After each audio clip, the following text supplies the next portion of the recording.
ആർപ്പൂക്കര പഞ്ചായത്തിലെ 4 വാർഡുകളാണ് ഈ ക്യാമ്പിൽ കഴിയുന്നത്. ഇത് CMS LP സ്കൂൾ എന്ന സ്കൂളാണ്. ആ സ്കൂളിലാണ് ഇപ്പോൾ ക്യാമ്പാക്കി മാറ്റിയിരിക്കുന്നത്. വെള്ളപ്പൊക്കത്തിൽ ദുരന്തം അനുഭവിക്കുന്ന ആ കുടുംബങ്ങൾ ഏകദേശം 15 കുടുംബങ്ങളുണ്ട്. അതുപോലെ തന്നെ 50-ലധികം ആളുകൾ ആണ് ഈ ക്യാമ്പിൽ കഴിയുന്നത്. നമുക്ക് ആ ക്യാമ്പിൻ്റെ അകത്തേക്കൊന്ന് കടക്കാം, ആ ദൃശ്യങ്ങളൊന്ന് കാണാം. ആളുകൾ ഇങ്ങനെ ഈ സ്കൂളിൻ്റെ അകത്ത് ഇങ്ങനെ വിരിച്ചിങ്ങനെ കിടക്കുന്നത് നമുക്ക് കാണാം. ഒരുപാട് ആളുകളുണ്ട്. ഈ ആർപ്പൂക്കര പഞ്ചായത്തിലെ 14, 12, 13, 15 ഈ 3 വാർഡുകളിലെ ജനങ്ങളാണ് ഈ കാണുന്നത് മുഴുവൻ. ഏതായാലും ആ വെള്ളപ്പൊക്കത്തിൻ്റെ ആ ദുരന്തം എന്തുമാത്രം ഉണ്ടെന്നുള്ളതിൻ്റെ ഏറ്റവും ഉത്തമ ഉദാഹരണമാണ് ഈ കാണുന്നത്. ആ ജനങ്ങളെല്ലാം തന്നെ ഇവിടെ ഇനിയും അവരുടെ വീടെല്ലാം തന്നെ പരിപൂർണമായി പഴയ രൂപത്തിലാകുന്നത് വരെ ഇവിടെ ഇങ്ങനെ നിൽക്കേണ്ട ഒരു അവസ്ഥയിലേക്കാണ് കടന്നിരിക്കുന്നത്. എവിടെയായിരുന്നു? ഏത് വാർഡില്? ഏത് വാർഡില്?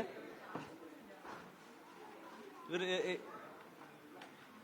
മോനെ ഏത് ഏത് ഏത് വാർഡിലെയാ? 101. അത് ശരി. വെള്ളം കയറിയോ വീട്ടില്? അത് ശരി. എന്നാ ഇവിടെ വന്നേ? എപ്പോഴാ? രാവിലെ വന്നോ? ഭക്ഷണം കിട്ടിയോ? ഭക്ഷണമൊക്കെ കഴിച്ചോ? വെള്ളമൊക്കെ കിട്ടുന്നുണ്ടോ എല്ലാം? തീർച്ചയായിട്ടും അങ്ങനെ നിരവധി മക്കൾ ഉള്ള ഒരു സ്ഥലമാണ്. നമുക്കറിയാം ഒരുപാട് ആളുകൾ ഈ ക്യാമ്പിലുണ്ട്.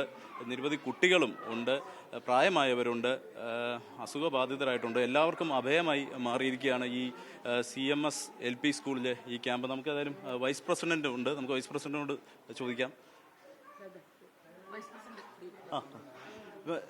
എത്ര പേരുണ്ട് നമുക്കിവിടെ? എന്തൊക്കെയാണ് നമ്മളിവിടെ ചെയ്തു കൊടുത്തിരിക്കുന്നത്? ഇപ്പോൾ 52 പേര് നമ്മുടെ ക്യാമ്പിലുണ്ട്. എത്ര കുടുംബം വെച്ച് 15 കുടുംബം ഇവിടെയുണ്ട്. 52 പേര്, 52 മെമ്പേഴ്സും ഉണ്ട്. നല്ല രീതിയിൽ തന്നെ ഈ ക്യാമ്പ് പോകുന്നു. ഭക്ഷണമെല്ലാം പഞ്ചായത്തിൻ്റെ വകയായിട്ട് എല്ലാം നടപ്പിലാക്കുന്നുണ്ട്. രാവിലെയും ഉച്ചയ്ക്കും വൈകിട്ടും ഉണ്ട്. ഭക്ഷണം വൈകിട്ട് ഇവിടെ ഉണ്ടാക്കി നൽകാനാണ് തീരുമാനിച്ചിരിക്കുന്നത്. മറ്റേ ക്യാമ്പ് 2 ക്യാമ്പുകളും കൂടെ പഞ്ചായത്തിൻ്റെ കീഴിലുണ്ട്. ആ ക്യാമ്പിലേക്കും കൂടെയുള്ള ഭക്ഷണം ഇവിടെ ഉണ്ടാക്കി ഞങ്ങൾ അങ്ങോട്ട് വണ്ടിയെ കൊണ്ടുപോവുകയാണ് ചെയ്യുന്നത്. നല്ല രീതിയിൽ തന്നെ പ്രവർത്തനം പോകുന്നു. ഇതിനു മുമ്പ് പ്രളയമൊക്കെ നേരിട്ടതാണ്. അന്നൊന്നും ഇത്തരത്തിൽ ഉണ്ടായിരുന്നോ? അതോ ഈ ക്യാമ്പുകളൊക്കെ, അല്ലെങ്കിൽ ഇങ്ങനെ ഒരു സാഹചര്യം ഇതിനു മുമ്പ് ആ പ്രളയത്തിന് ശേഷമോ അല്ലെങ്കിൽ ആ സമയത്തോ ഉണ്ടായിരുന്നുണ്ടോ? ഉണ്ട്, അതിനു മുൻപും ഉണ്ടായിരുന്നു. ഈ ക്യാമ്പ് ഇവിടെ വർഷങ്ങളായിട്ട് നടന്നുകൊണ്ടിരിക്കുന്നതാണ്.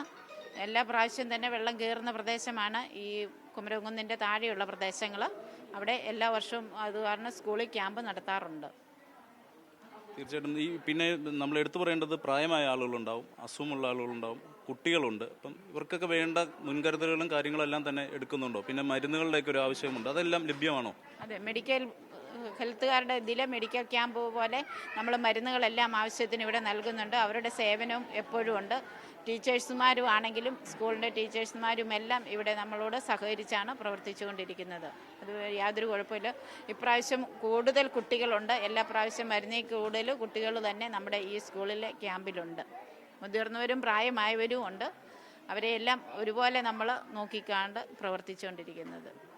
തീർച്ചയായിട്ടും നമുക്ക് ഈ ദൃശ്യങ്ങളിൽ തന്നെ മനസ്സിലാവും എത്രമാത്രം ആളുകളുണ്ടെന്നുള്ളതും. അതുപോലെ തന്നെ അവർ കഴിയുന്ന ആ ഒരു സാഹചര്യം, കുട്ടികളൊക്കെ ഇങ്ങനെ ഓടി കളിക്കുന്നുണ്ട്. അവർക്ക് അറിയില്ല, അവർ ഈ വീടിൽ വെള്ളം കയറി അവർ ഇവിടെ വന്ന് അഭയം പ്രാപിച്ച ആളുകളാണ്. ഏതായാലും ആ ദൃശ്യങ്ങളിൽ കാണാം അവർക്ക് കഴിക്കാനുള്ള ഭക്ഷണങ്ങളും എല്ലാം തന്നെ. ഇനിയും ഇവിടെയായിരിക്കും ഈ ഭക്ഷണങ്ങൾ ഇവിടെ തന്നെ പാകം ചെയ്ത് കഴിക്കാനുള്ള രീതിയിലേക്കാണ് ഇപ്പോൾ ഇവർ നീങ്ങുന്നത്. വൈസ് പ്രസിഡന്റ് പറഞ്ഞ പോലെ തന്നെ അത്തരത്തിലുള്ള ഒരു രീതിയിലേക്കാണ് കാര്യങ്ങൾ നീങ്ങുന്നത്. ഏതായാലും ഈ 4 വാർഡുകളാണ് ഈ ക്യാമ്പിൽ ഉള്ളത്. 4 വാർഡിലെ 50-ലധികം ആളുകൾ ഈ CMS LP സ്കൂൾ ക്യാമ്പിൽ ഇപ്പോൾ നിലവിൽ കഴിഞ്ഞു വരികയാണ്.